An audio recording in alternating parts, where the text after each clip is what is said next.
In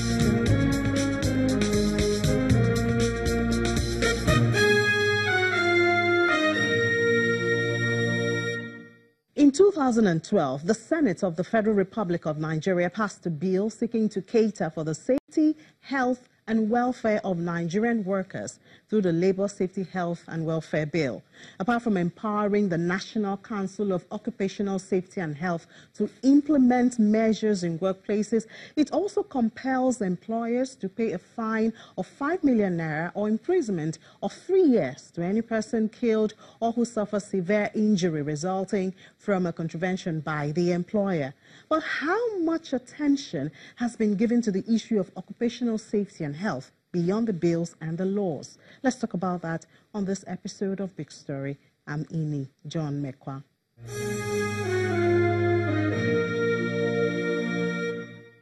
The International Labour Organization statistics show that a worker dies every 15 seconds, while 153 workers have work-related accidents every 15 seconds globally. It further reveals that 6,300 people die daily as a result of occupational accidents or work-related diseases. The organization estimates that occupational accidents and diseases result in annual 4% loss in global gross domestic product, or about $2.8 trillion in direct and indirect costs of injuries and diseases globally. Occupational safety and health is not strange in Nigeria. However, records of incidents indicate that it is an issue which needs to be tackled, especially in factories. Rating Nigeria at this stage, I would say we have not performed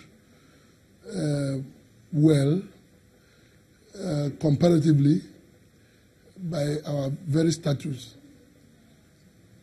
in the Committee of Nations within the region of West Africa, within the African continent, and within the global sphere. Nigerians have not really taken advantage of efforts by government and other agencies of government and non-governmental agencies too, their efforts towards making the people aware. Awareness drive has not produced a commensurate consciousness within the populace. And if you look at Nigeria from industrial considerations, we find out that the workers themselves, the percentage of the workforce that are safety conscious or exhibited safety consciousness in their work are relatively low. So if you look at the informal sector, it becomes even very lamentable. The welder in the street, the mechanic, the carpenter. You look at all forms of economic activities within the informal sector. You can imagine the woman roasting corn or bolle, they call it, in the street, is sitting there, or the woman frying akara, and so on. They inhale a lot of smoke. And they do that. If a woman is to inhale such volume of smoke continuously for 5 years, for 10 years, soon there will be chronic manifestation of that exposure, health-wise.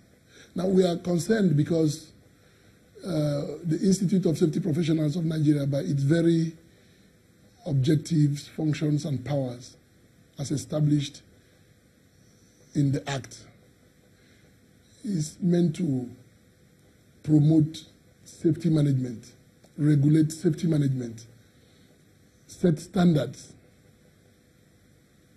carry out researches, advise employers on the qualifications to be obtained by those seeking to be employed and to practice as safety professionals. And then we are also concerned about the encroachment of quacks into safety management. And a lot of certifications fly around the country. And many people are taking advantage of that. Scars from the fire of a steel-making furnace is what Christopher Abiodun has to live with for the rest of his life.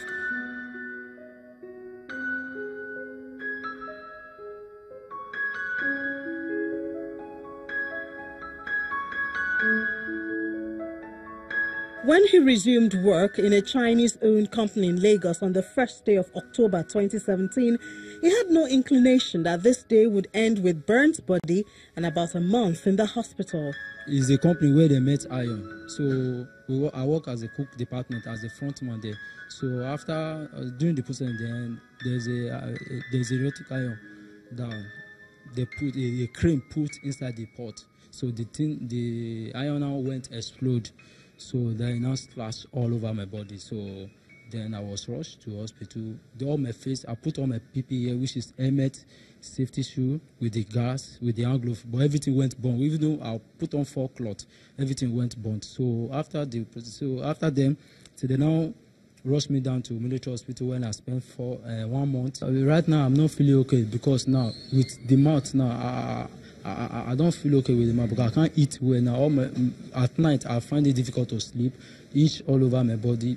And even though the ear now, I can't see at my jaw now, there's a scarf coming out there now. So and it pinch me. I can't move the neck well now. I can't bend the neck well. And with the palm, I find it difficult to lift something now. For the incident with Christopher, the Lagos State Safety Commission has since waded in to expose why the incident took place with the aim to forestall recurrence among other issues.